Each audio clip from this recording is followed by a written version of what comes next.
Você insiste que quer esquecer, que está pronto para seguir em frente. Mas se é assim, por que o pensamento dessa pessoa ainda invade sua mente como um intruso persistente? Porque, mesmo após as mágoas, o vazio que ela deixou parece mais vivo do que nunca. Cada vibração do celular acelera seu pulso, carregada de uma esperança que você sabe ser irracional. Não se engane, isso não é apenas saudade.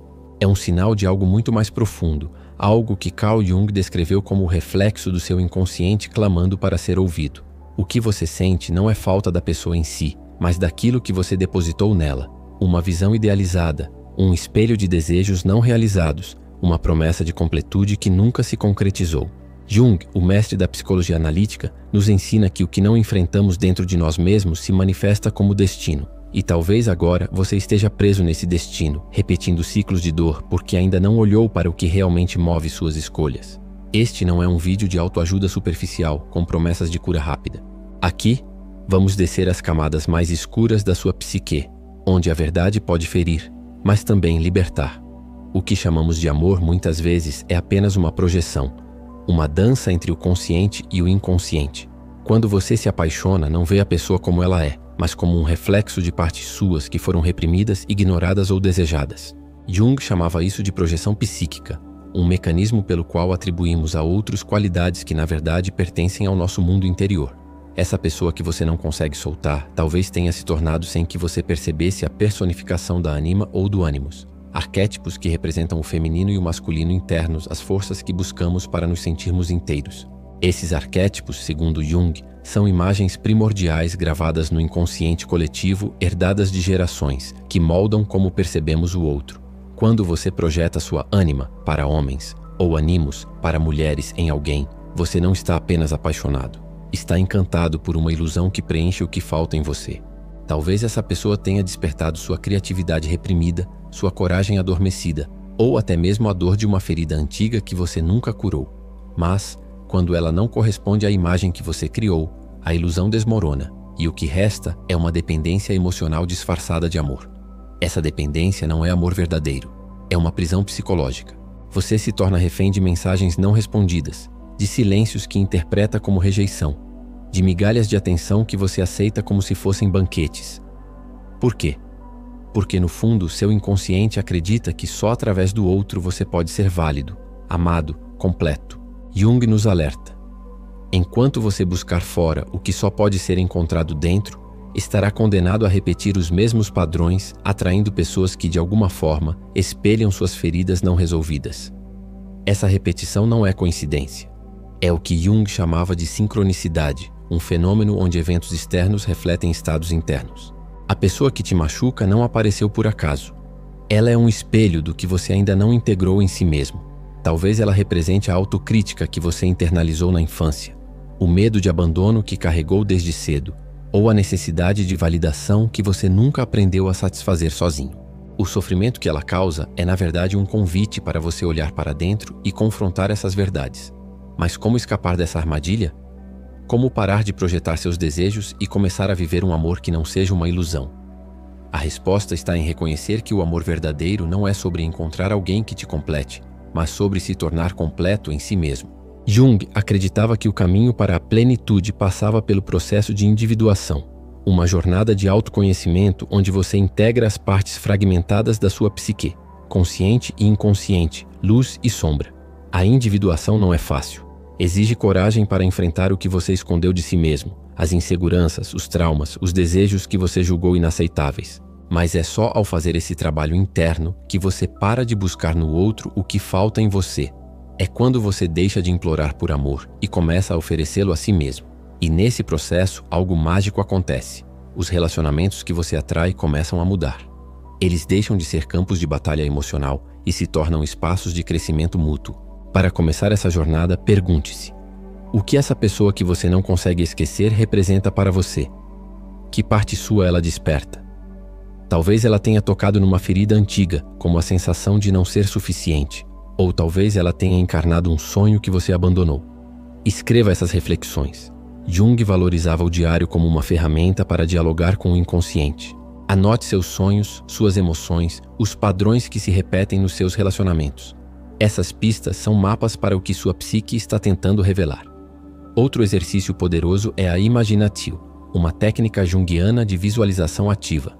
Feche os olhos, respire fundo e imagine essa pessoa diante de você. Pergunte: o que você veio me ensinar?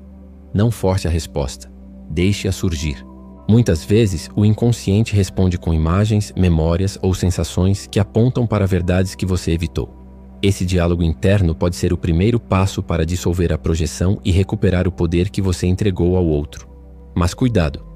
Esse processo não é sobre culpar a si mesmo ou a outra pessoa. É sobre compreender que o que você viveu foi, em parte, uma criação da sua psique. Você não é vítima do outro, mas também não é o vilão. Você é humano. E sua jornada é sobre aprender a navegar o caos do inconsciente com coragem e compaixão.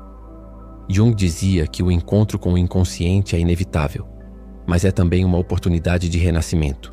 Você já se perguntou por quê, mesmo sabendo que merece mais, continua preso a alguém que só te machuca? Porque, apesar de todas as promessas de seguir em frente, você ainda carrega o peso de um vazio que não explica. Essa não é apenas uma questão de saudade ou fraqueza. É um chamado profundo da sua alma, um convite para olhar para dentro com uma coragem que talvez você nunca tenha precisado antes. Carl Jung, o visionário da psicologia analítica, nos ensina que o caminho para a liberdade emocional começa quando paramos de perseguir quem não nos vê e começamos a nos enxergar com uma honestidade que corta como uma lâmina, mas cura como um bálsamo. Essa jornada, que Jung chamava de individuação, não é sobre esquecer o passado ou apagar as cicatrizes. É sobre resgatar as partes de você que foram sacrificadas no altar das expectativas alheias. É sobre perguntar com o coração aberto e sem medo da resposta: por que eu me abandono tanto para manter alguém por perto? Que vazio estou tentando preencher? Que pedaço da minha alma entrego cada vez que imploro por um amor que nunca chega? Essas perguntas não são confortáveis. Elas rasgam o véu das ilusões que você construiu para se proteger, mas é exatamente essa ruptura que abre as portas para a sua transformação. Imagine sua psique como um mosaico composto por fragmentos de quem você é, quem você foi e quem você teme ser. Cada vez que você se molda para agradar, para evitar a rejeição ou para segurar alguém que não te valoriza, você enterra um desses fragmentos. Talvez seja a sua voz, silenciada para não incomodar. Talvez seja a sua raiva, reprimida para parecer bom. Ou talvez seja a sua alegria, apagada para não parecer demais. Jung nos alerta que essas partes não desaparecem. Elas se acumulam no inconsciente, formando o que ele chamava de sombra, uma força poderosa que, se ignorada, molda seu destino sem que você perceba. A individuação é o processo de trazer essas partes de volta à luz. É um ato de rebeldia contra as máscaras que você vestiu para sobreviver, contra a persona que você criou para ser aceito. Cada limite que você estabelece com alguém que te desrespeita é um sim à sua essência. Cada vez que você escolhe o silêncio em vez de implorar por atenção, você recupera um pedaço da sua dignidade. Cada não que você diz a um relacionamento que te diminui é um passo em direção a um eu mais inteiro, mais autêntico, mais livre. Pense nisso como uma dança com o seu inconsciente. No início é desajeitada, até dolorosa. Você tropeça nas suas inseguranças, enfrenta memórias que preferiria esquecer, confronta verdades que tentou enterrar. Mas com cada passo, você ganha equilíbrio. Você começa a perceber que o outro, aquela pessoa que você colocou no centro do seu mundo, nunca foi a sua salvação. Ele era apenas um espelho, refletindo o que você precisava ver em si mesmo. Jung dizia que o encontro com o eu é o objetivo último da vida, e esse encontro só acontece quando você para de buscar validação fora e começa a habitar o seu próprio espaço interior. Esse processo é transformador porque muda a forma como você se relaciona com o mundo. Quando você se reconecta com o seu centro, algo mágico acontece. Você deixa de precisar da aprovação alheia para se sentir digno. O vazio que antes te fazia correr atrás de migalhas de afeto começa a ser preenchido pela sua própria presença. Você volta a ocupar o seu corpo, a ouvir a sua voz, a confiar na sua intuição.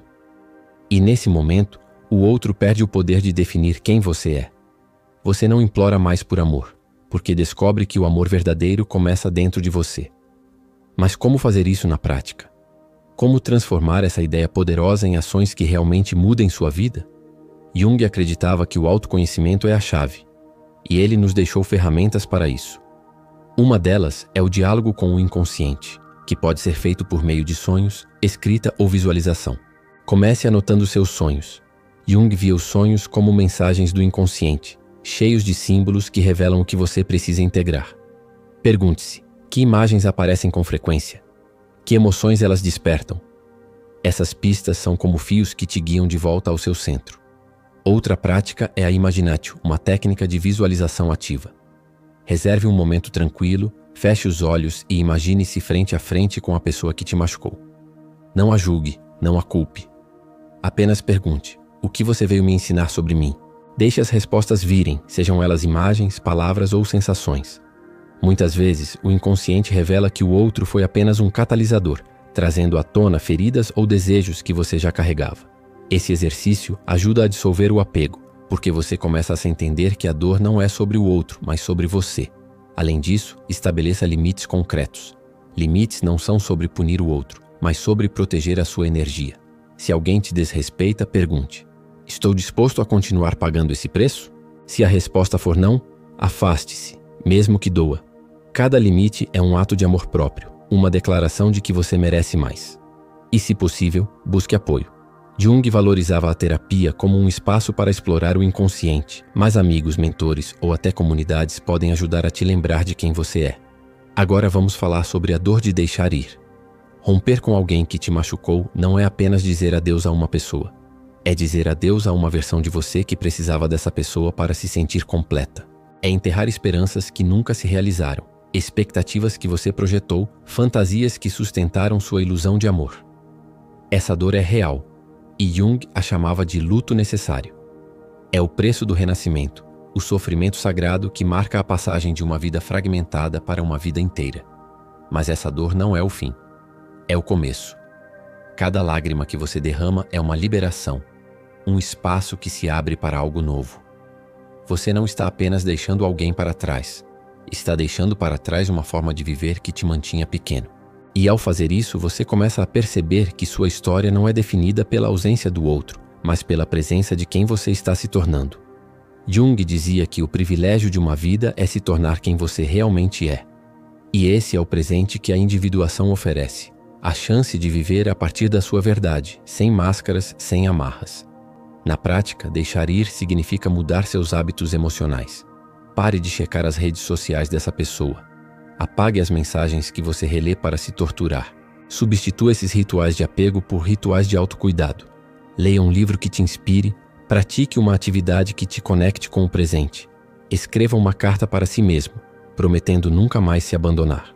Esses pequenos atos são como sementes que, com o tempo, florescem em uma nova versão de você. E aqui vai uma verdade que pode surpreender. Deixar ir não significa apagar o outro da sua memória. Ele fez parte da sua jornada, te ensinou algo, mesmo que tenha sido através da dor.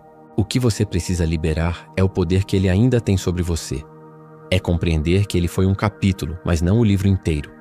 Você é o autor da sua história. E as próximas páginas estão esperando para serem escritas com coragem, autenticidade e amor próprio. Então pergunte-se: o que você precisa soltar para se sentir livre? Que âncora você ainda carrega, mesmo sabendo que ela te impede de navegar? Escreva nos comentários como um ato simbólico de libertação. Diga a si mesmo o que você está pronto para deixar para trás. E, se este conteúdo está te tocando, curta o vídeo, inscreva-se no canal e ative o sininho. Aqui, você não vai encontrar promessas vazias, mas verdades que podem transformar sua vida. Na próxima parte, vamos explorar como a sombra, essa força oculta que Jung descreveu, continua moldando suas escolhas e como transformá-la em aliada na sua jornada de cura. Não perca, porque a peça que falta no seu quebra-cabeça pode estar lá.